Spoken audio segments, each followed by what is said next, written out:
Gerai.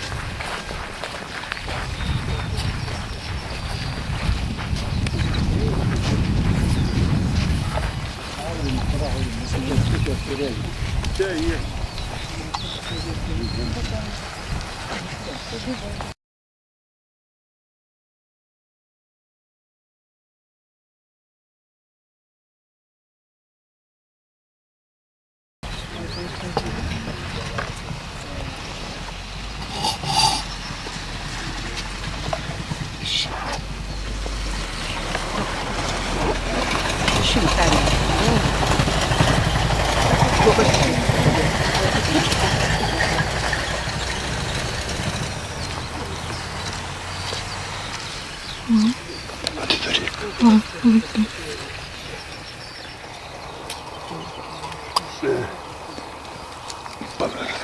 Paver.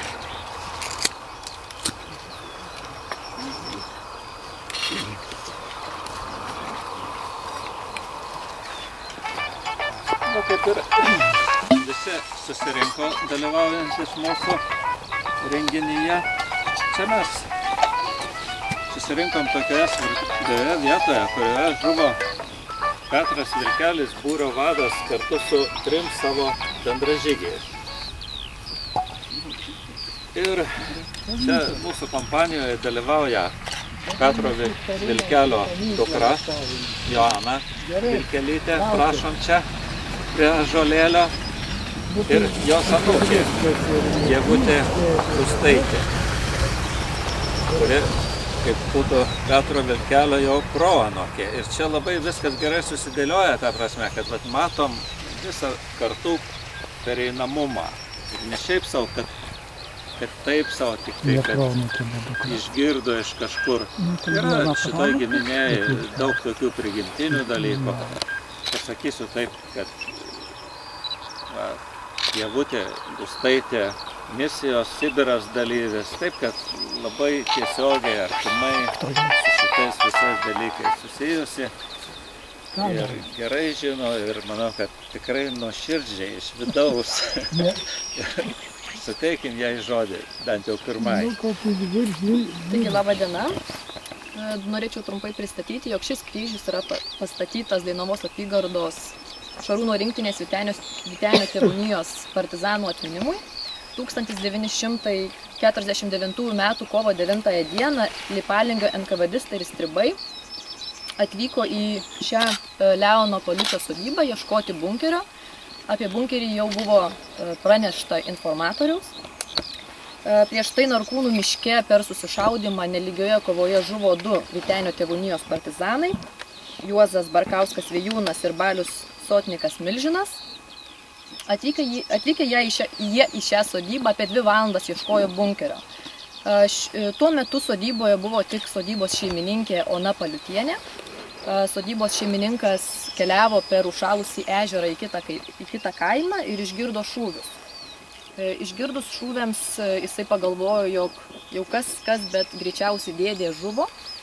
Sakydamas dėdė, jis turėjo omenyje, kad žuvo Petras Vilkelis, Labutis vadas.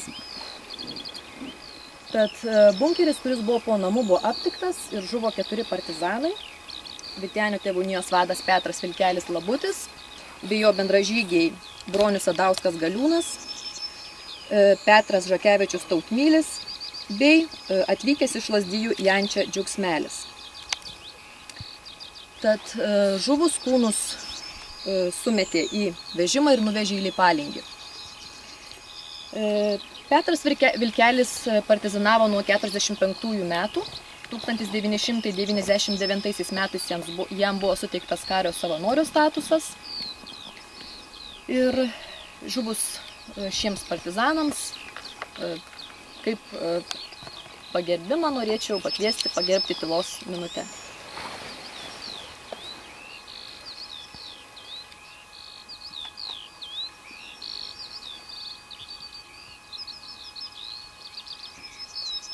Ačiū. Jau saulutė leidžias vakaro gelmėse, jos ilgi šešėliai skleidžiasi plačiai. Jauni partizanai nukauti gulėjo už tėvynės laisvę savosios tautos. Prie jų kapo rymo žalias ąžuolėlis, žalios ilgos šakos lenkėsi žemai. Ir kiekvieną rytą saulei patekėjus, ašara sidabro barsto jos gailiai. Laisvės sakmė ošia žalios miško pušys, būt geriau gulėti tėviškės kapuos.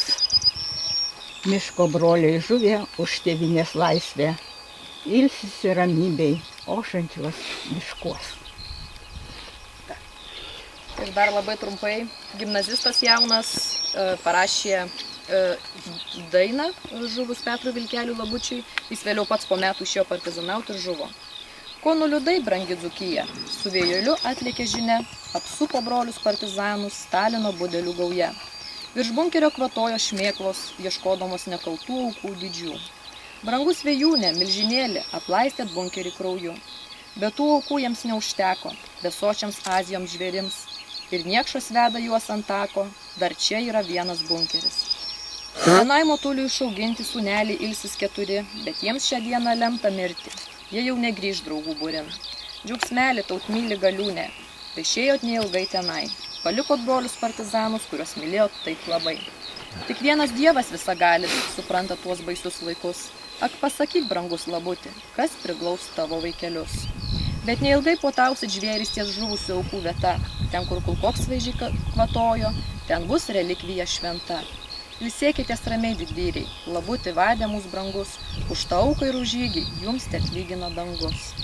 Bet jūs tėvynė nepylė, krauju bus laisvė atpirkta, ir laisva tėvynės žemelė minės vardus jūs visada.